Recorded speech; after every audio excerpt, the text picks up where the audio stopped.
What's good, y'all? Welcome to another vid about me watching the vid, and today we are going to be checking out the Diddy files. Hold on, let me get my camera right. I gotta get my camera right for this one.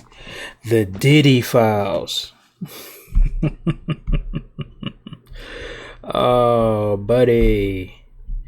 I know this vid is kind of old. I think it's like a month old, but better late than never, right? Make sure you like, comment, subscribe, and share this vid, bro. It'd be highly appreciated.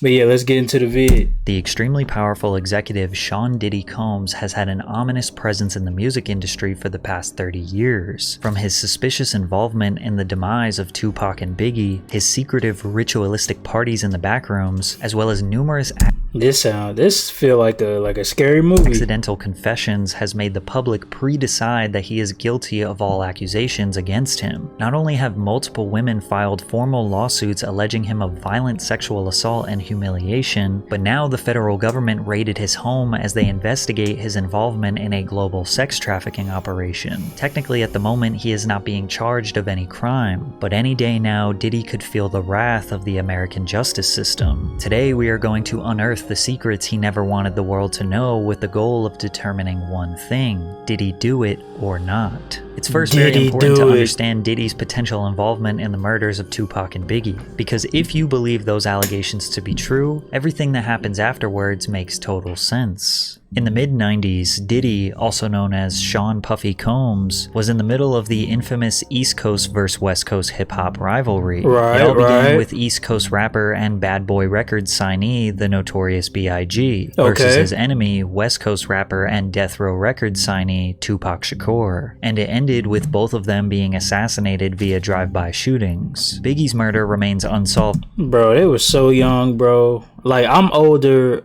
I'm a little bit older than them at the age that they died. I'm 26, bro. Like, what? How?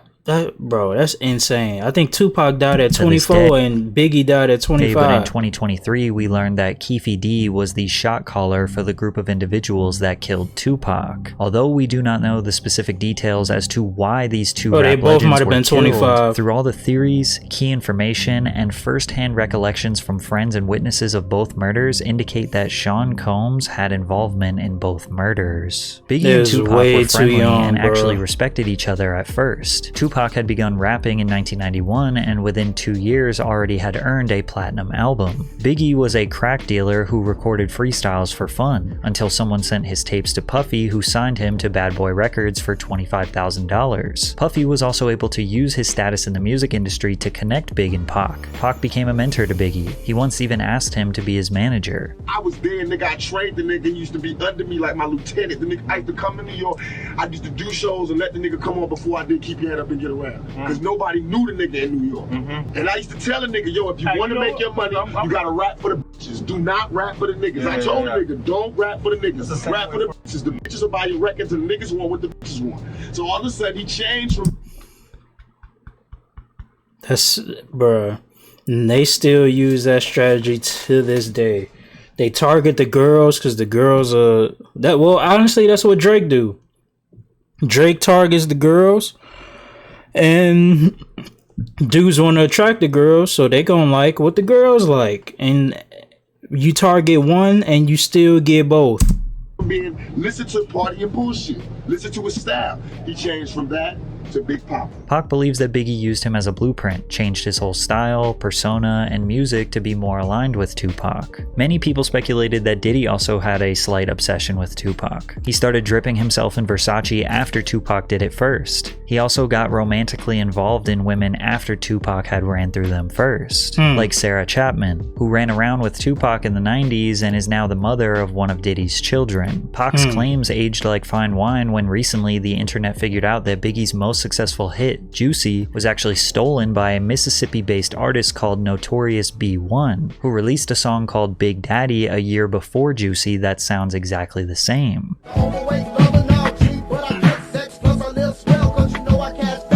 Is it a coincidence that Notorious B.I.G. and Notorious B.I.G. are very similar, and this song is called Big Daddy, and Notorious B.I.G., the Notorious B.I.G. Huh.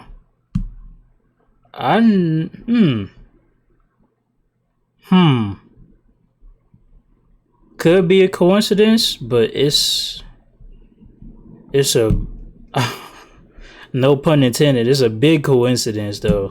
If Biggie it is started one. going by Big Papa, but many people believe this was the mastermind of Diddy, as he was a music industry expert who knew how to scout talent and assess a hit song before anyone else heard it. They believe Puffy instructed his artists to steal from Notorious B.I.G., and Biggie trusted his boss and mentor. Pac and Big's rivalry began as a music-based competition: who had more music sales, who had the better fashion, media representation, and cultural influence. But due to gangster rap creeping into the mainstream and the two being surrounded by legitimate gangsters, tensions escalated to life-threatening conflict. In November 1994, Tupac was on his way to record some music at Quad Studios in New York City. Coincidentally, Biggie was there recording with Junior Mafia, which was a group of 4 friends that Big knew since their childhood. Puffy was there too, since Big was his artist, and anything that Big writes or records is technically owned by the Bad Boy label. Allegedly, a man by the name of Jimmy Henchman, who is now serving life in prison, was planning a robbery on Tupac since Pac owed him some money. Many speculate that Jimmy told Puffy what was about to happen, but Puffy did not try to stop it. When Pac was outside the studio, he looked up and realized rapper Lil Cease, who is best friends with Biggie, was yelling at him from above. He was excited to see him because they were friends. He told him he was going to go downstairs and meet him in the lobby. Pac got to the lobby downstairs when some men attempted to rob him at gunpoint, which quickly led to conflict and Pac being shot 5 times. In the middle of that trial, Shakur was gunned down, shot 5 times in what he claimed was a murder attempt and police called a robbery.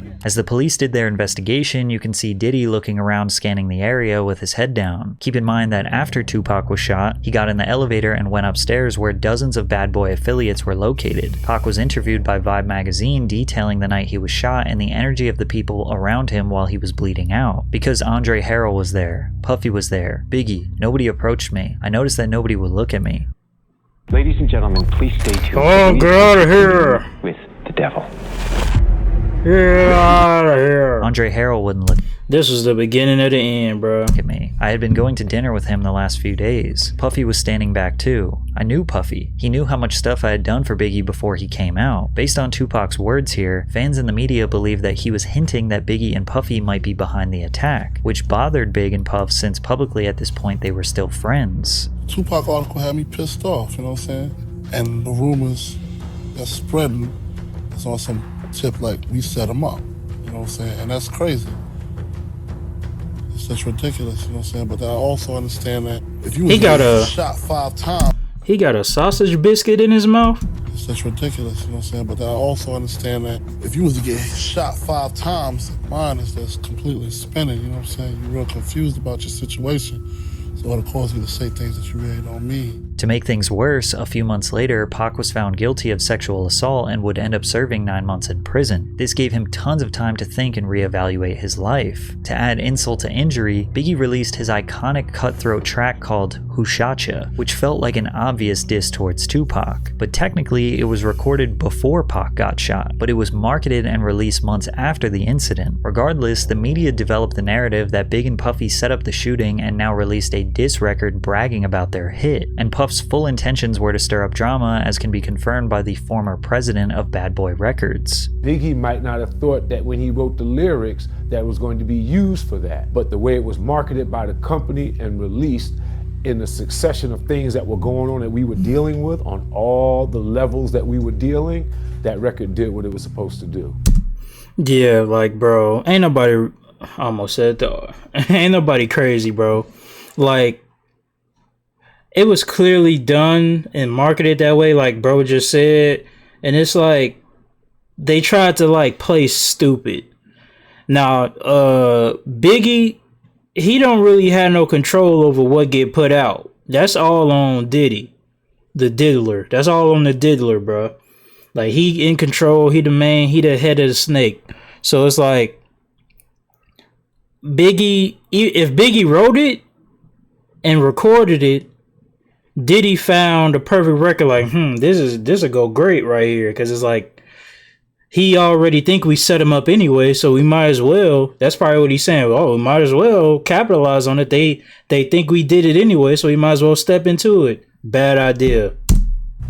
And that's a perfect example of how my And did they release it while he was in jail? I don't know what the timeline is, or if he said it, or if he going in chronological order. But if they did this while Tupac is in jail for the sexual assault, that's crazy. I'm a business partner. That make it look even worse. Pac was sitting in jail already thinking that they set him up. Oh and the yeah, release see, of his song- so yeah, that's crazy, bro. Oh, I muted it. Sorry.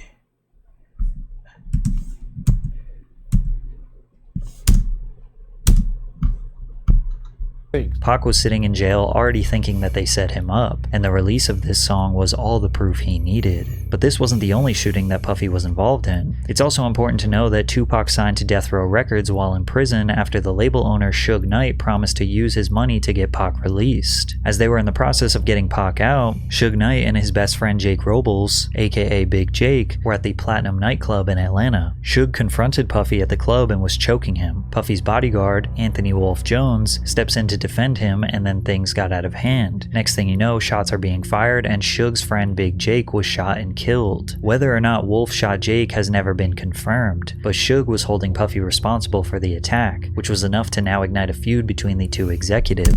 My brother, how you gonna put that on Diddy when you the one that was choking people? You was Draymond Green and Diddy, and his bodyguard come, and your man's probably jump in due to it being, you know what I'm saying, a 2-on-1 type of fight, and he end up getting shot. In my opinion, you gotta chalk that up to the game at that point, Mr. Suge. You are Suge Knight, aren't you? But some dudes, they look for any excuse to keep up altercations. So this might be one of those instances. Quick sidebar, recently fans have noticed that Puffy's firstborn biological son Justin Combs looks a lot like Wolf. How does your... That's cap. He looked like his mom, bro. You can't even, you know what I'm saying? This is a reach. That boy look like his mom. Look, show his mom. Look more like your best friend than you. Show his in mother. October 1995, Tupac got out of prison, bro, and he wanted... I seen that boy mom. He look like his mom, bro. War. I have no fear. I have only ambition, and I want mine. And I will do anything to protect and feed my family. And these niggas represent a threat. Pac got out and immediately started taunting and scheming on Bad Boy Records as much as possible. In the days after his release from prison, he jumped into the studio to record his next album, All Eyes on Me, and he talked about the anticipated tracks. Two of America's Most Wanted with me and Snoop. That's gonna be a humdinger, right? Shorty Wanna Be a Thug. That's gonna be a big one. And Wonder Why They Call You Bitch with Faith. That's gonna be a big one. He mentions Faith, aka Faith Evans, who was married to Biggie for over a year at this point. Imagine your wife jumps in the studio with your biggest enemy 1 week after he gets out of jail. Pac was also seen with Faith Evans at Whitney Houston's album release party. The rumor is that Biggie cheated on Faith and that she was trying to get back at him by cheating with Pac. Pac also allegedly started messing around with Mary J. Blige, who was a close friend and business partner with Puffy. Then Death Row Records... And I seen something where Mary talks about falling out with Diddy. So what was the fault? Was the fallout due to this? Her messing around with Pop?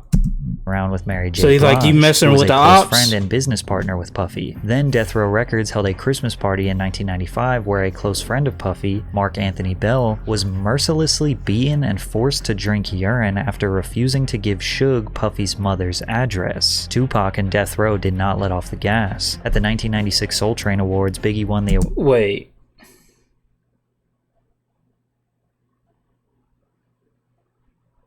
They forced him to what?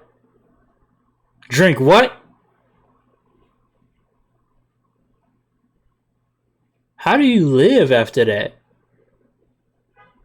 After they beat you up and pour pee in your mouth. That's insane. I would have to end somebody, bro. Like, it would have to be a rap. One of us gotta go. Award for Song of the Year, and Tupac won Best Rap Album of the Year. After Big got his award, he took some pictures backstage and then exited the venue because he had to go to the airport to catch a flight. And that's when Pac and Suge pulled up in a Hummer, taunting them. While we was waiting for the car to pull up, Suge and Tupac pulled up in the Hummer, and Tupac was really loud, yelling West Side, cursing, yelling a bunch of stuff, and Suge came from the other side and was like trying to actually walk up to us saying he just want to talk to Big, like want to talk. But of course everybody got in front. You know, it's a little yelling and arguing for a minute, but police and everybody got in front, kind of stopped everything. Despite Biggie's gangster lyrics, he was really a chill dude who didn't want to beef with Pac. Remember, he looked up to him. He always thought they were friends, but as we are speculating, he seemed to be a pawn in a much bigger operation. He knows you sent somebody to shoot him that first time. Is that true or false? Why? No, it's false. Why would I do that? Okay. Do you think he was just hyping a record, or you have no idea? I don't know what was the problem. You know, I wasn't inside his head at the time. I don't really know what's the reason for him doing what he did. Get out of here with these ads! Nobody want to play this stupid game. Tupac was a man on fire. A man who he believes was wrongfully convicted of a crime he didn't commit, was constantly being slandered by the media, and now feels was being disrespected by his biggest enemies, on top of being surrounded by real gangsters. He released a music video alongside Snoop Dogg called Two of America's Most Wanted, which featured a skit mocking Biggie and Puff. Pop, please don't kill me. It was Buff's idea. No, man. I'm just a rapper, man. Please don't take me out the game. Interesting that Tupac himself instructed the Biggie actor in the 90s to say it was Puff's idea, as if he knew the truth. Then Pac released one of the most abrasive and iconic diss tracks of all time. Yep, #1 all time, bro. The only thing I don't like is he had them little no-name dudes on the track with him, bro. Get them off, throw them in the garbage. Just leave Tupac. I wish I could edit this so bad. I want to edit this diss track so bad. Them little dudes that come in after Pac is over with, I don't want to hit them, bro. That I don't know who thought it was a good idea to put them on. Whoever little brothers or little cousins those was, you never should have put them on that song, bro. Hit him up. He starts off the song claiming he had sex with Biggie's wife and then directly calls Biggie, Puffy, and Junior Mafia all bitches, along with various other threats. The pressure was on Bad Boy. Pac was not going to stop, and Puffy couldn't take the heat. Biggie's bodyguard, Gene Deal, recalls when Puff reached his tipping point. He said, "I'm a businessman. I'm about making money, but something gotta change. I don't give a f if Pac gotta die, Big gotta die, or Suge Knight go to jail. Something's gotta change." Gene was taken back. He wondered if Puff realized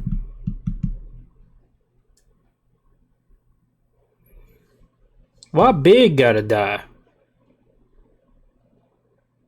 Why would Big have to die?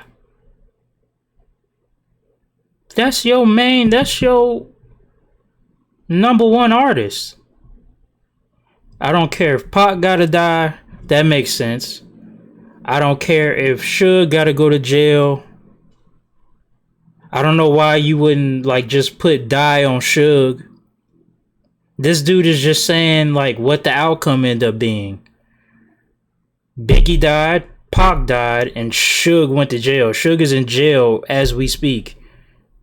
So why would he say that don't make sense. That he just said he didn't care if his own artist died. At the same time, he still wanted to play gangster games. As we all know, these gangster games only lead to two outcomes. I hate how they blur it out like we don't know what it is. Tupac would meet his fate on September 13th, 1996. Pac and the Death Row Squad were attending the Bruce Seldon vs. Mike Tyson boxing match in Las Vegas. Hyped up from the testosterone and the energy of the fight, Pac wanted some action. A Death Row associate pointed out Orlando Anderson to Pac, who was a Southside Crip gang member, a rival to the Piru Blood set that was affiliated with Death Row Records. Pac went up to Orlando and punched him in the face. Then Death Row associates put a beating on the man. Later that night, Suge and Tupac were driving down East Flamingo Road to Club 662, when suddenly a white Cadillac pulled up beside them at a red light and opened fire on Tupac. He was hit 4 times, with the fatal shot piercing his lung. Just last year, Las Vegas police arrested a man called Dwayne Keefe D. Davis, who was a shot caller for the group of individuals that committed this crime, and he orchestrated the plan that was carried out. Ironically, Keefe D has been confessing his involvement publicly on the internet for years. In 2008, he confessed that his nephew, Orlando Anderson, the man that Tupac punched earlier that night, was the one who actually pulled the trigger. Keefe D has now identified his own nephew as the murderer of Tupac Shakur.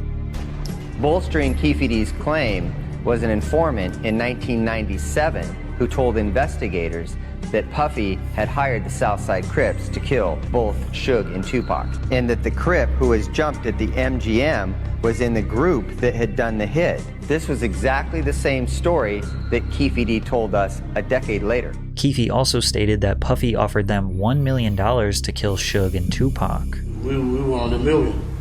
Yeah, he said, come on downstairs and talk to you. He tells you, seriously, man, I need to get rid of these guys. I mean, he's looking at you in the eyes and he's like scared. Yeah. You tell him we'll do it for $1 million, and he's like, okay, I'll do it for $1 million. Yeah. He agrees. You shake on it or something like that. It's nothing. Who brought up the amount of $1 million? He did. Puffy did? Yeah. Okay. Wasn't you? No, it wasn't me. I'll shit. $1 million, I'll take it. Yeah. Take it for 50. When Diddy was asked about this confession, this was his response. It was this documentary that claimed, which we know wasn't true. Yeah, check this out. We don't talk about things that are nonsense. We don't even entertain nonsense, my brother. So we're not even going to go there, with all due respect, but I appreciate you as a journalist asking. Thank you. As you can imagine, Death Row was likely seeking retaliation for the murder of Tupac. Everyone at Bad Boy Records knew they were not safe, but they were especially not safe in Southern California. Skin is LA fried. Kingpin called Gene Deal, Diddy's bodyguard, and warned him that there was a hit placed on Biggie in LA. This somebody did 26 years in the federal jail as a kingpin, brother. He called me to save Biggs' them life. Tell them niggas not to go nowhere. It's a hit on them. You get this information from a kingpin, brother. Chaz Williams. Despite knowing all this information, in February of 1997, they headed out to Los Angeles to promote Stevie Biggie's J. new album, Life After Death. He pretty much looked the also wanted same. to record some of his album, No Way Out, in LA. Lil Cease, Biggie's best friend, Oh, is that to record Mace? some of his album, Yep. No Way Out, There go in Mace. LA. Lil Cease.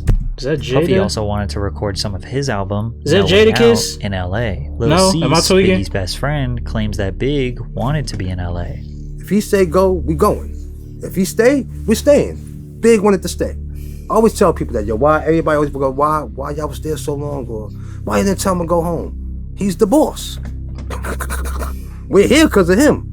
And if he feel like it's no threat and he wants to be here, it's our job to stand down with him. Biggie was not taunting the West Coast. He genuinely loved being in LA. He received a lot of love from fans, promoters, radio DJs, despite being surrounded by his enemies. Instead of claiming to be the victor of his beef with Tupac, Biggie wanted to use his life to inspire change and squash the East Coast versus West Coast beef. The truth is, over the years, Puffy and Biggie had made so many enemies that they didn't really know who was after them, but they overstayed their welcome in the City of Angels, and Big's demise came on March 9th, 1997. After presenting an award at the 1997 Soul Train Awards, the Bad Boy crew attended the after-party hosted by Vibe magazine at the Peterson Automotive Museum. Biggie left the party riding in the front passenger seat of a Chevrolet Suburban SUV with Puffy and other entourage members driving directly in front of them. As they stopped at the first red light, a dark-colored Chevrolet Impala pulled up alongside Biggie's SUV. An unknown assailant inside the Impala rolled down the window and fired multiple shots at Biggie's vehicle. Biggie was hit numerous times by gunfire, sustaining 4 gunshot wounds. One of the bullets struck him in the chest, causing severe internal injuries. He was immediately rushed to the Cedars-Sinai Medical Center, but pronounced dead at the hospital that night. So what happened? Well, Puffy's business partner said that they had used up all their budget on security, so they couldn't hire extra security for this evening. Keefe D was also at this party and offered protection. Puff told him to stand down. Puff decided to ride in the separate car located in front of Biggie's. Then he gave his security guard, Gene Deal, very strange instructions rather than maximizing Big's protection. I tried to ride on the side of the car. Puff said, yo, Gene, what you doing? I said, I'm riding on the side of the car. I have my gun out. So he says to me, Gene, if you don't get in this car, you ain't gonna never work for Bad Boy ever again. I said, man, how the f you gonna try to tell me how to do my job? He said, Gene, we don't need that look. We don't need that look. Get in the car. As I go to get in the car, this motherfucker reached down and let his seat all the way back. So now I gotta put my legs sideways. I'm like, yo, what the fuck is you doing? I said, you ready? He said, you ready? I said, Kenny, run the next 3 lights. Kenny said, for what? I said, motherfucker, run the next 3 lights, Kenny, or I'm gonna drive. Kenny just took off. Living with opioid addiction can be a struggle, trapped in a cycle of opioid use, withdrawal, and craving. If this is true, I don't know. It don't make sense why he would want Big dead though? Like, what would be the reason for that? Like, what's the motive? Like, let's try to make sense out of this. This is your main. This is your number one artist, who's also writing for your number one female artist. Big was writing for Lil' Kim. So if you kill this person, and he claims to be a businessman, right? That's what the dude said earlier. I'm a businessman. I'm not in this gang. I'm a businessman first. Why would you kill your number one artist, who's tied to your number one female artist, and honestly the number one female rap artist in the entire rap in the entirety of music? She's number one. He's writing his raps and hers. So what would be the reason for that? That don't make any sense to me. First car ran the red lights, but the car behind them did not follow. They decided to stop at the red light. Lil Cease had his head hanging out the window trying to holler at some girls. Then out of nowhere, the shooting took place. According to an FBI agent, Phil Carson, who worked on the case for several years, Suge Knight hired Amir Muhammad to carry out the execution. However, the agent says that the original target was not Biggie. They were targeting Sean Puffy Combs. Gene also believes this story is the truth. I believe it was meant for Puff.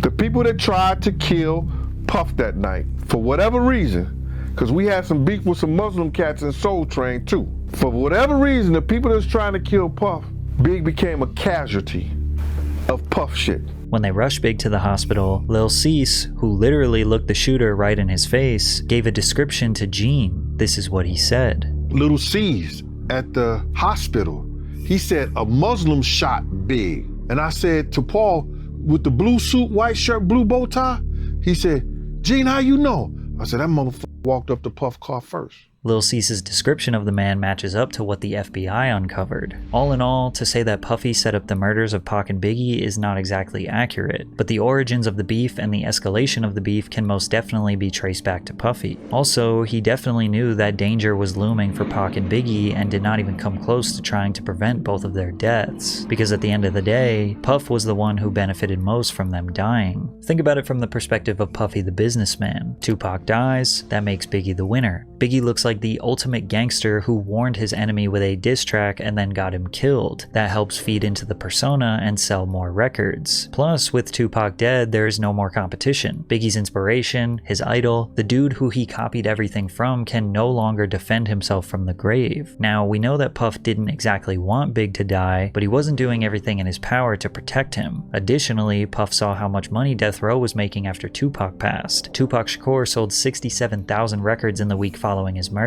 2 months after he died, they released The Don Killuminati, The 7-Day Theory, which Shakur recorded under the name Machiavelli. It debuted at number 1 on the Billboard Hot 200 with first week sales of 664,000 and 250,000 the second week. To this day, Tupac has sold 75 million records, most of which came posthumously. Puffy owned all of Big's publishing. He allegedly purchased it from him for $200,000 years before he passed, which meant that everything he recorded or wrote for himself or other artists, Puff owned all of Biggie's percentage. Aside from the tens of millions of dollars in albums Big sold posthumously, he was also a prolific songwriter. He wrote all of Junior Mafia's album. He wrote for Lil' Kim. He wrote for Mace, Craig Mack. Also consider every single time he's been sampled over the years. Diddy had...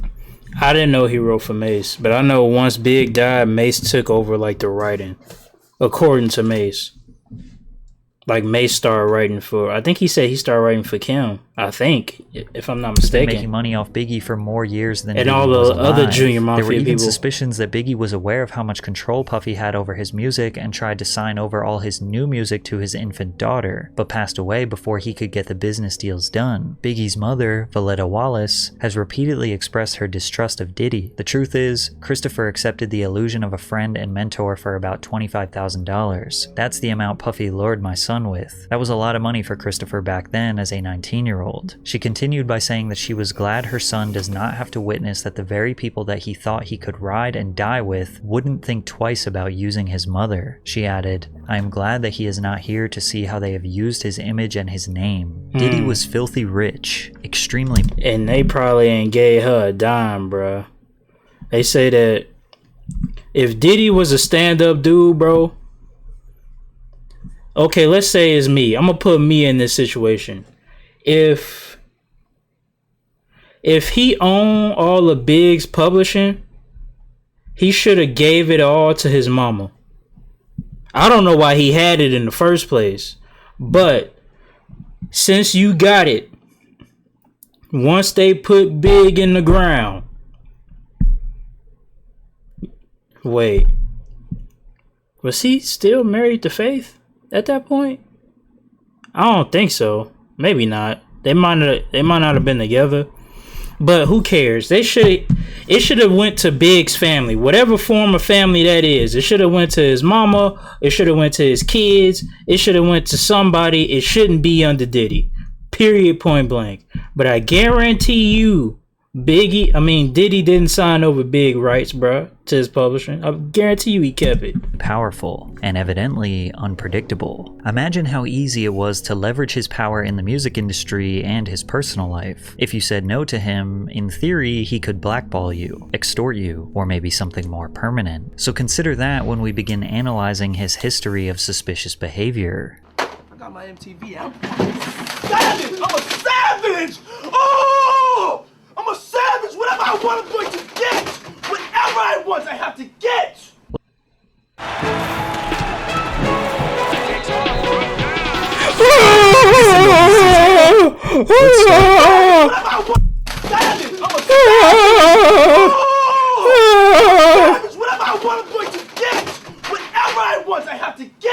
Let's start with the mysterious Puffy's Flavor Camp, where Diddy would mentor teenage musicians like Usher and give them a taste of the music industry. R&B sensation Usher was nothing short of a child prodigy. By age 13, he had already been discovered in Atlanta by L.A. Reid, and they sent him to New York City to record his debut album with Diddy. In 1994, Usher was just 14 years old, and he moved into Diddy's house to be a part of his Flavor Camp.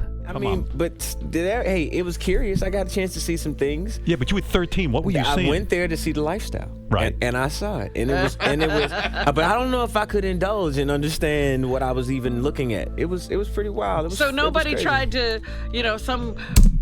What do you mean by that? Talking about sex, drugs, and money? Obviously, but under those categories, how in depth does he mean? And we talking about Diddy here. He talking about booty bandits, booty warriors, booty goons. For the sex part, is he talking about with the drugs? Is he talking about coke and roofing people and doing all this other stuff, doing this other wild stuff? But because he's being extremely vague here, because he's trying to keep someone protected. Woman didn't come along. I ain't say that. Okay. I tried to, some woman didn't come along. I ain't say that. Okay. Hold on. I don't know if I could indulge and understand what I was even looking at. It was pretty wild. So nobody tried to, some woman didn't come along. I ain't say that. Okay. I didn't say that. What I did say is that there were very curious things taking place, and I didn't necessarily understand it. Usher has been very curious things taking place. What are curious things?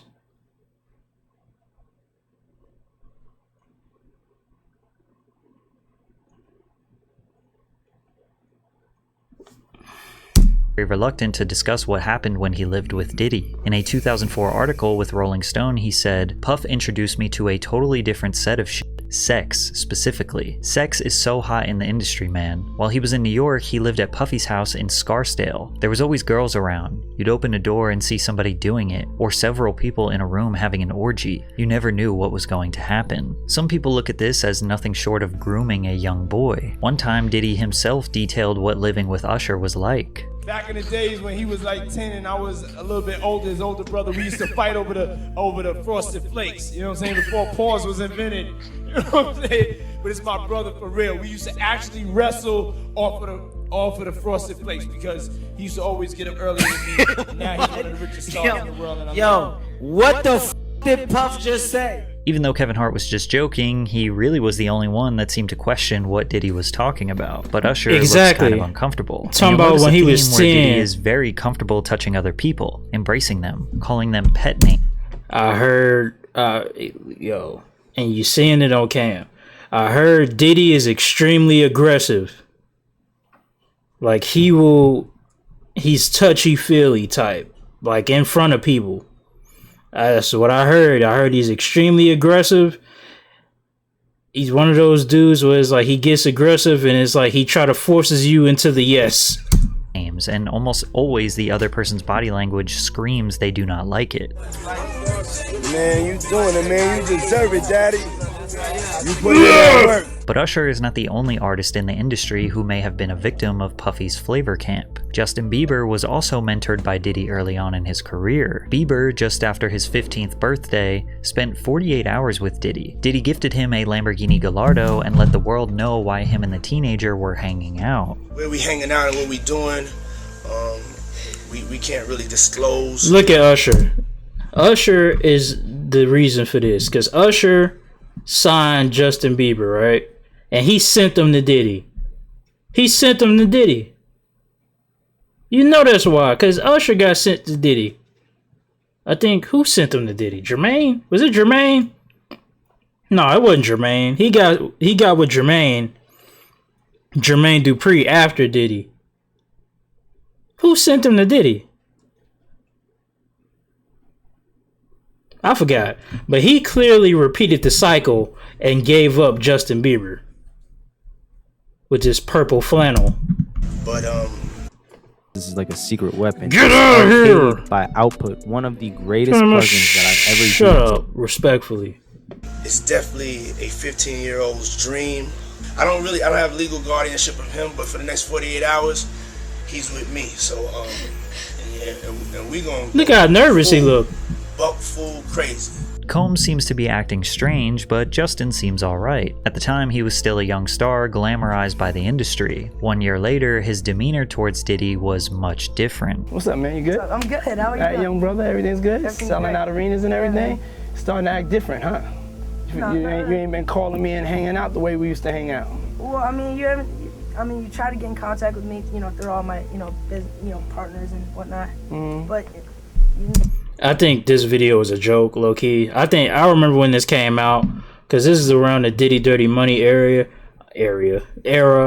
because I remember this jacket. I wanted this jacket at the time. I really wanted this jacket. This jacket was cold to me, and it came in different little colors. I think it was red and black or red and blue or whatever, but only Diddy had this jacket. This jacket was cold, bro.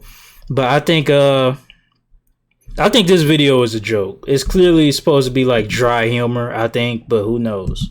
you never really got my number, so. Now, Combs is renowned for hosting lavish and star-studded parties that have become legendary in the entertainment industry. Diddy parties are famous for attracting A-list celebrities across all industries. I had the craziest mix, Combs told Oprah. Some of my boys from Harlem, Leonardo DiCaprio after he just finished Titanic. I had socialites there and after he finished from down Titanic, south. wasn't that in Diddy like parties are 99, typically 98? hosted at luxury venues or his own private residences. The media were quick to anoint him the modern-day Gatsby, a title he embraced with open arms. Have I read The Great Gatsby? He said to a reporter in 2001. I am The Great Gatsby. However, so that means no, he didn't read it. Many people forget that one of Diddy's first parties ever resulted in the deaths of 9 attendees. In 1991, 22-year-old Sean Combs was the promoter of the Heavy D's and Puff Daddy celebrity charity basketball game at City College's Nat Holman Gymnasium, the infamous Puffy Party where a stampede occurred taking the lives of 9 people. Some of the hottest rappers in the game were set to attend. Boyz II Men, Phife Dawg, Big Daddy Kane, Jodeci, even LL Cool J and Mike Tyson showed up. The crazy part is that fans could see all of their favorite stars for just $12. The first problem occurred with the tickets. Keep in mind, this is in 91, so people had to go to physical locations like the Apollo Theater box office to buy tickets. Tickets were also sold at local shops like Boss Emporium, and even free tickets were given out on the radio by Funkmaster Flex. The facility could only hold 2,730 people, but they had no idea how many tickets they sold, as no proper system was set in place to keep track. Despite this, Gene Deal recalls Puffy requesting to cut security presence in half. This particular day, Puff calls me the day before we supposed to do the party and say, yo, Gene, I don't need y'all to do the security outside. I got the FOIs to do it.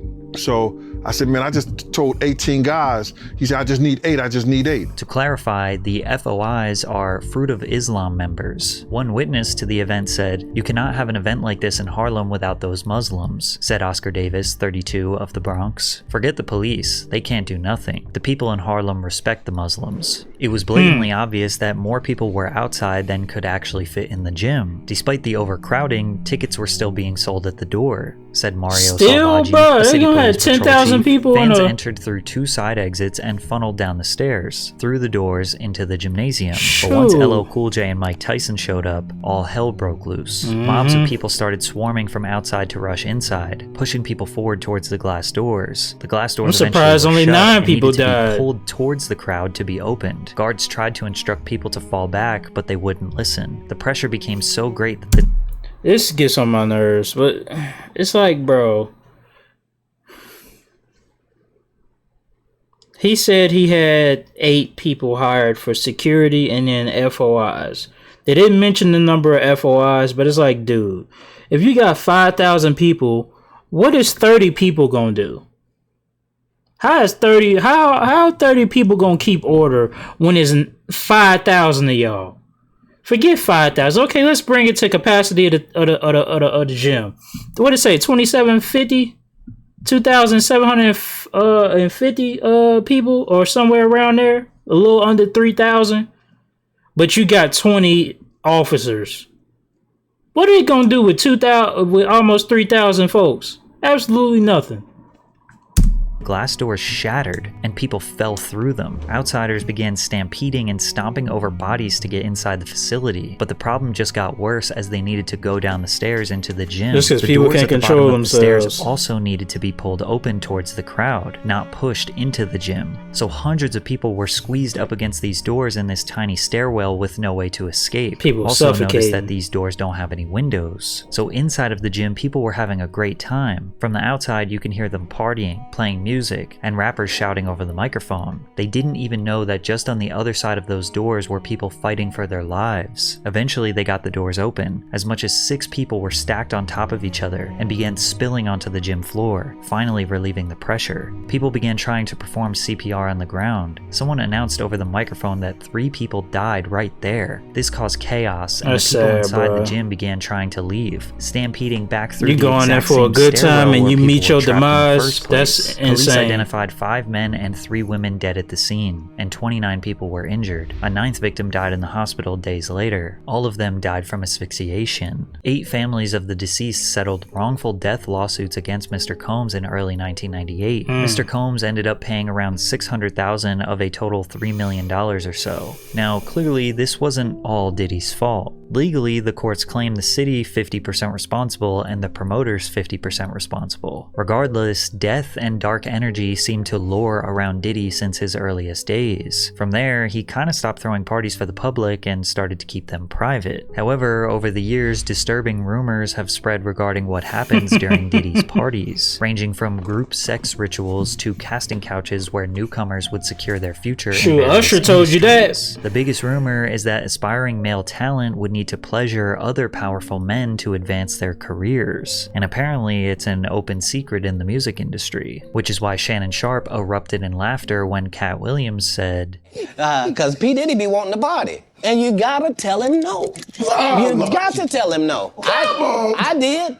I did. Now, Diddy has 6 biological children with 3 different women. He has had multiple high-profile relationships with the likes of Jennifer Lopez, Naomi Campbell, and Cassie. But you will notice that most of the party stories that circulate involve him being surrounded by men. Josh Ostrovsky, who goes by The Fat Jewish on social media, detailed his strange experience at a Diddy party. I'm on ecstasy and I'm trying to find the bathroom and I can't find the bathroom and I get lost. So I open a door and in that room there are a bunch of men laying about and, you know, kind of like very like kind of leaning on each other. Not like if you were spooning but facing each other and like leaning up on your elbow and talking. Like it would almost be the prelude to an orgy. Yes. Oh, absolutely. Okay. Oh my God. Oh Okay. my God. It was so prelude to an orgy. And who is lounging in my direct eye line? Puff Daddy, and Felix the House Cat, famed house music producer, Yeah, no, I know are who that is. basically spooning each other, and they're drinking a glass of Hennessy, and they're like sharing it. They're like passing it back and forth, And everyone's talking. and everyone's just like talking. Yeah. And then as soon as I see them, I'm like, All men though. There's not all one men, woman in this room. all men, and Yeah. they're all 100% on ecstasy. Shortly after Josh and Diddy locked eyes, he was kicked out. Josh, who is a gay man, immediately felt like he was in a room full of other gay men. But there was no real accusation nor damning evidence here. It could have just been a group of guys chilling. Epic So let's take a zesty as a listen to mug, rapper boy. Exhibit recounting his experience partying with Diddy.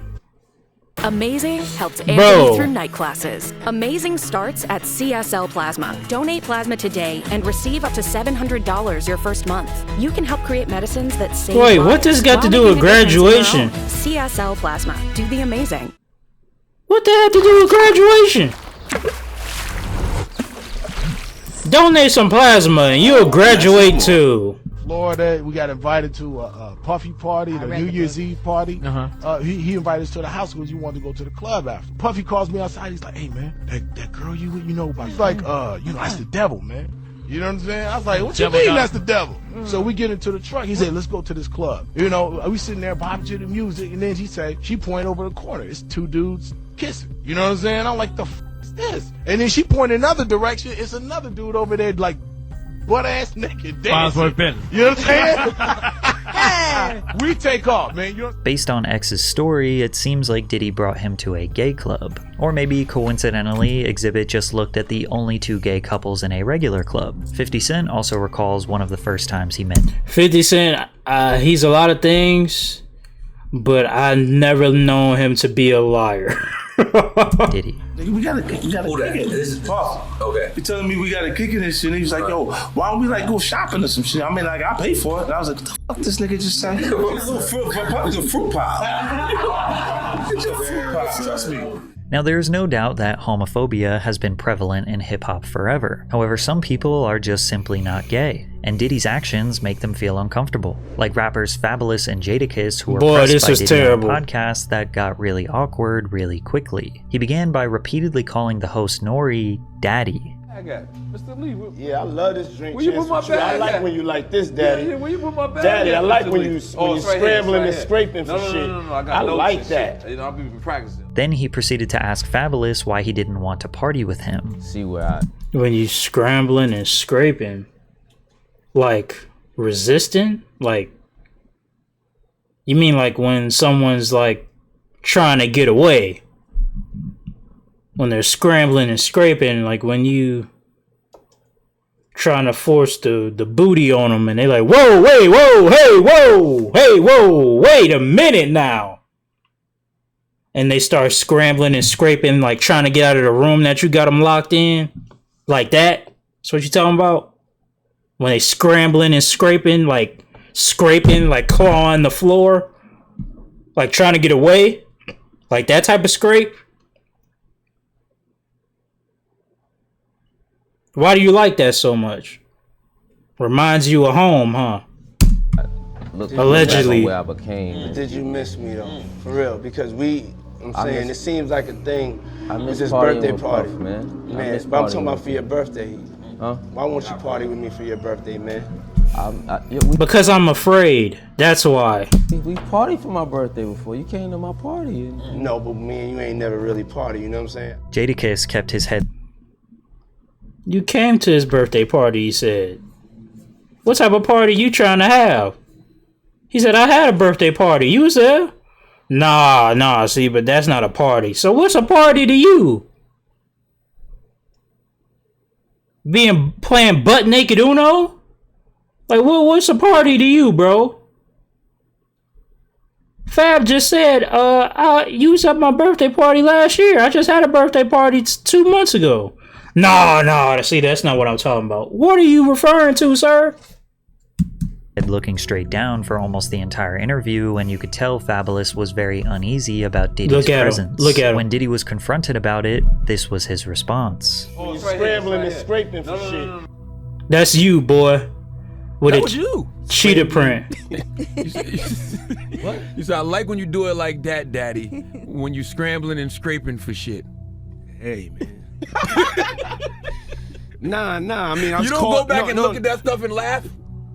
it could be funny. I don't really be on it like that. It seems like he You don't be genuinely on has it no like idea why people you notice how he ain't answer? Like he ain't say nothing. Like, hey man, got a hold of me. Like, wait, what? thought what he said was weird. He says things, he doesn't even know what he's saying is like fruity. You know what I'm saying? Like, he says something fabulous and he goes, yo, but me and you, we ain't party. Like, we need to party. What is he talking about? What is he talking about? That's the kind of stuff that when people say that to me, I get a little uncomfortable. But even with all the jokes, rumors, and secrets, nobody ever... Oh, see, this is something I just noticed. This is Diddy more today. He got a fake hairline. Like, if you pay... Hold up. Let's look at something here. Look at this. You see that? Look at that corner right there. You see that? Y'all see that? You see that, right? You see it. Okay? Pay attention to the forehead size. Pause. Look at that. Forehead to eyebrow ratio. All men can do hairline math. We all do it. We can see it. All right, now look at it. You see how that corner goes a little bit, you know what I'm saying, that way? Right? This is earlier on. Not earlier on. This is around 2012, 2014, 2015.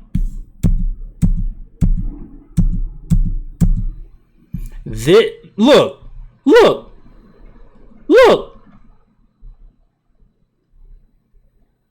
Look at that. He got a brand new hairline. Either he went to Turkey or he got a little weave joint. Cause where he get all this hair from? And look at the forehead ratio. It's way lower, ain't it? It's diminished. Unless he got a forehead reduction. I don't see where all his hair come from, and you 50 plus. And obviously he's dyeing his hair. That's obvious. But they all do that. Never formally spoke out against Diddy and accused him of assault or abuse until 2019, when his ex-girlfriend Gina Huynh spoke publicly about what it's like to be in a relationship with him. Keep in mind that Gina was a side girlfriend for Diddy. The public didn't know about her because his public relationship was with Cassie Van. You see that? Look at Cat. This is clearly from a long time ago. Look at his hairline in.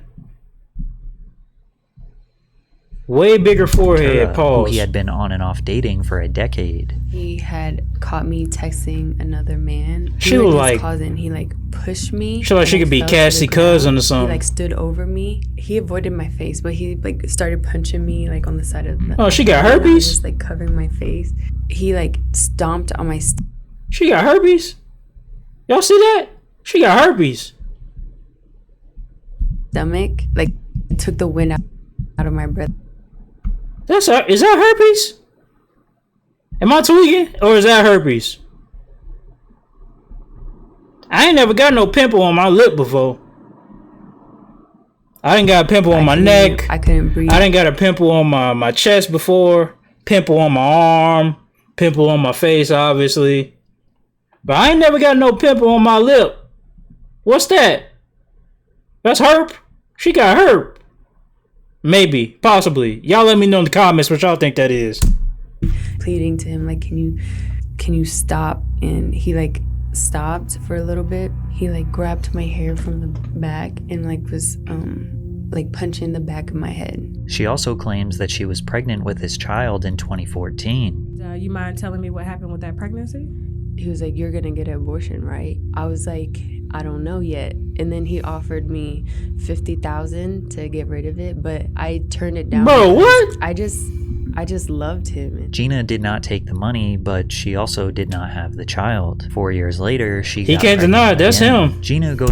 That's you, buddy. The child. 4 years later, she got pregnant again. Gina goes on to detail multiple other instances of emotional and physical abuse, but she never filed any formal charges. It wasn't all the way until November of 2023 that someone finally filed a formal lawsuit against Diddy. After that, the floodgates were opened, and Sean Combs' dark past crept out of the shadows. In the lawsuit, Cassie Ventura, his longtime girlfriend, accused Mr. Combs of repeated physical abuse over about a decade. As you can imagine, this lawsuit and these allegations went extremely viral. After all these years of shady rumors, weird behavior, and dark secrets, the entire world was prepared for This is in the last year and a half, 2 years. Met in 2005 now look at that. She was 19 and it's he not was the 37. same hairline, buddy. He heard a song she was marketing called Me and You. He then contacted Ryan Leslie, who wrote Cassie's first single, and paired Bad Boy Records with Leslie's Next Selection imprint for the release of Cassie's debut album. In August 2006, Cassie released her self-titled album under Bad Boy Records. The pair formed a close relationship through working together for several months as Cassie became the face of Diddy's fashion label, Sean John. In 2007, Diddy separated from his longtime partner, Kim Porter, and started dating Cassie. Cassie alleged that Combs controlled nearly every aspect of her life, from her career to having access to her personal medical.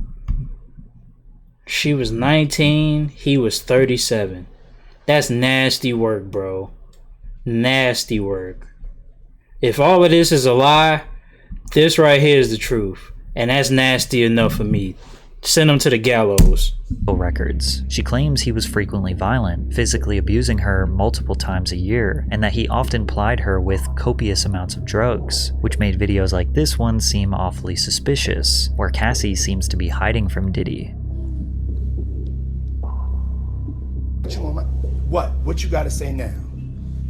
What you gotta say now? You ain't got shit to say. When you put your girl on the snap, baby, yo, baby. I mean, shit getting weird. Come on, baby. It's hot outside. You fucking wrapped up in that blanket. Let's go jog on the beach.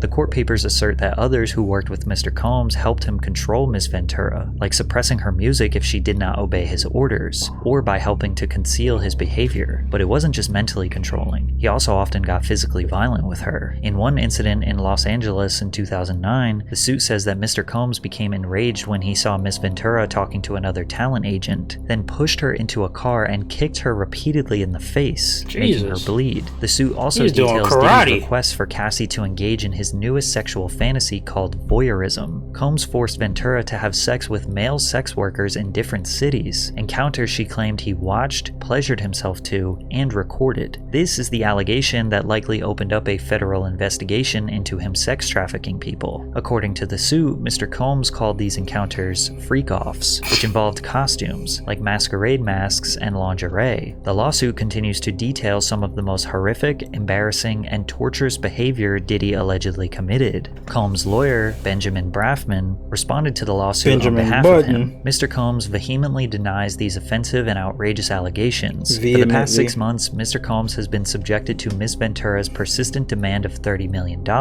under the threat of writing a damaging book about their relationship. Despite them denying everything, the lawsuit was settled just 24 hours after it was made public. The fastest I ever heard of in history. The severity of the charges, the public assumed that Diddy coughed up tens of millions of dollars to keep her quiet. And while Combs likely believed that he escaped Cassie's lawsuit unscathed, a woman named Liza Gardner filed a lawsuit on November 23rd. Gardner claimed that she and a friend met Combs and singer-songwriter Aaron Hall at an MCA Records event in either 1990 or 1992. They returned to Hall's apartment for an after-party where she was offered more drinks and was coerced into having sex with Combs, who assaulted both her and her friend. In another complaint filed the same day, Joy Dickerson Neal alleged that in 1991, she reluctantly went on a date with Combs, who intentionally drugged and sexually assaulted her after their dinner. Diddy denied the allegations through a spokesperson who claimed that the women's claims This dude, like, he was racing like he was trying to beat somebody. Like, what is all, why are you acting like this, bro? You have all the money in the world and you acting like an idiot. Like, why can't you just get girls that like you and not misuse them? fabricated and accused them of exploiting the Adult Survivors Act. The New York's Adult Survivors Act temporarily eliminated the civil statute of limitations for survivors of sexual assault, which gave them the right to file a lawsuit against the perpetrator regardless of how long ago it occurred. Then another woman came out. Jane Doe alleged that Combs, his longtime lieutenant Harve Pierre, and a third unidentified assailant gang-raped her when she was 17 at Combs' Manhattan recording studio in 2003. Pierre, who previously served as president of Combs Bad Boy Entertainment, had also been sued by a former assistant, who alleges he used his position of authority as plaintiff's boss to groom, exploit, and sexually assault her several times between 2016 and 2017. The lawsuit further claimed that men trafficked Doe across state lines from Detroit to New York City on a private jet, supplied the teenager with drugs and alcohol until she couldn't consent, and then violently assaulted her. I'm so tired of getting my husband the same boring gifts every I'm year. so tired of hearing you talk. I'm getting him the performance.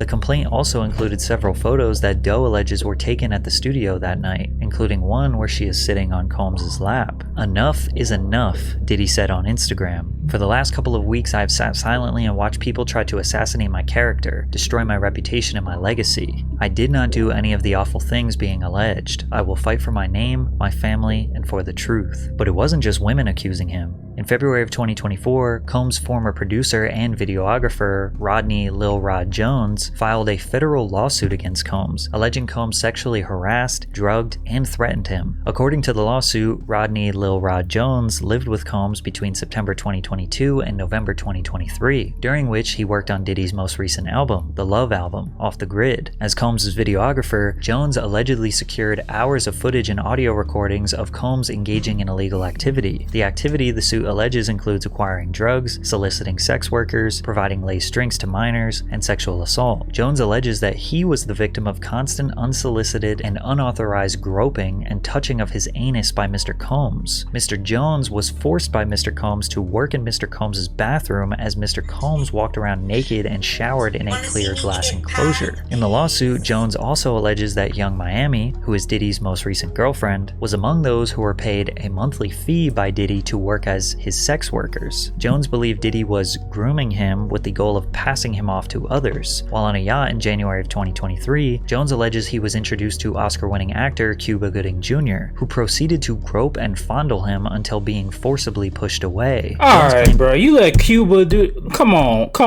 dog. Cube, you let Radio do this to you? Man, I put Radio in the dirt so fast. Look at him. Like a bewildered seahorse.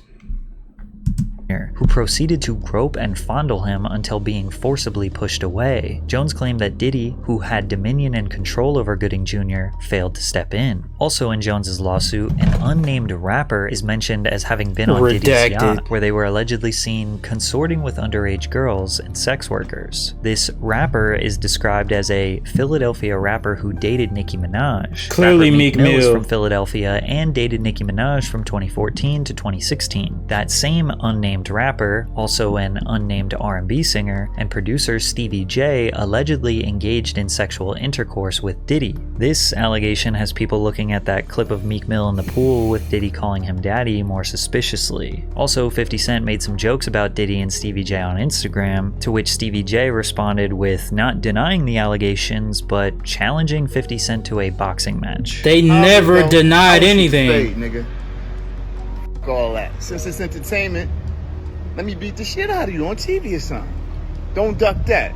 I'm calling you out. What you want to do? And you ducking allegations, you rat-faced mole rat. Was Mr. Jones discovered that Mr. Combs has hidden cameras in every room of his homes, and that Diddy was secretly recording artists and powerful executives, like Lucien Grange, who was mentioned in the lawsuit, who may or may not have participated in the freak-offs. If this turns out to be true, we might see some of the most powerful people in the entertainment industry get exposed. And 50 Cent wants to be a part of the expose. He said on Instagram, shaking my head, "This is gonna be so good. What you wanna bet I'm gonna get these tapes? I'll pay top dollar for them. You been over there? I don't go to Puffy's parties. However, it seems as though Sean Combs' reign of terror may be over. On March 25th, 2024, Homeland Security agents and other law enforcement officers raided Diddy's homes in Los Angeles and Miami due to a possible ongoing sex trafficking investigation. Homeland Security expert Hal Kempfer added some insight that the evidence they're looking for includes laptops, flash drives, and anything that would connect Combs with the allegations. As of right now, we don't know what they found, and technically the feds never formally announced what they were looking for or why they were there. But it's safe to assume, based on the allegations, conveniently, Diddy was not even in the United States during the time of the raid. According to TMZ, Combs' private jet was spotted on the ground in Antigua, in the Caribbean, shortly after news of the raids broke. Many people believe he is fleeing the country, and today it seems like Diddy is spiraling. He just posted on social media trying to see who in the industry is on his side. Hey, yo, right now though, for real, yo, I need to know who with me, you know? Like, just straight up, like I don't have the time. If you with me, let it be known. If you don't with me, be quiet. And just in case you wanted some more twisted allegations and insane conspiracy theories, take a look at the founders of Uptown Records, the people who gave Diddy his very first job in the music industry. Andre Harrell, dead at age 59. Heavy D, dead at age 44. Kim Porter, dead at age 47. And Al B. Sure, who was just in a coma for 2 months and almost lost his life. Al B. Sure is also the father of Diddy's oldest adopted son. Albie had a child with Kim Porter before she left him, married Diddy, and had children with him. Albie has recently been trying to reach out to his oldest son, hoping that he will leave Diddy and come back home, and when he got out of his coma, he strongly insinuated that Diddy was the reason behind it. We are going to be producing the Albie Shore life story. So hold on to your britches, and you'll really understand how I ended up in a coma. You're really going to need to call Homeland Security. Now, why would Diddy want the people who got him into the music industry in the first place to all be dead? I don't know.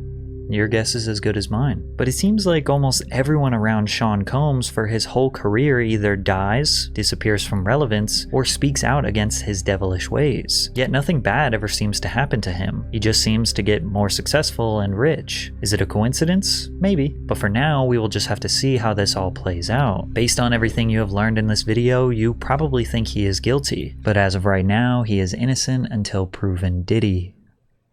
Until proven Diddy. This dude funny.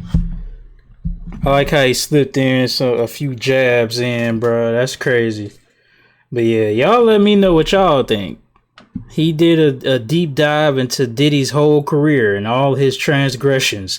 And I'm sure this ain't all of them. Because Diddy done been in the industry for 90 years. So I'm sure this ain't the least of what he done did. But yeah, y'all let me know what y'all think, bro. I think Diddy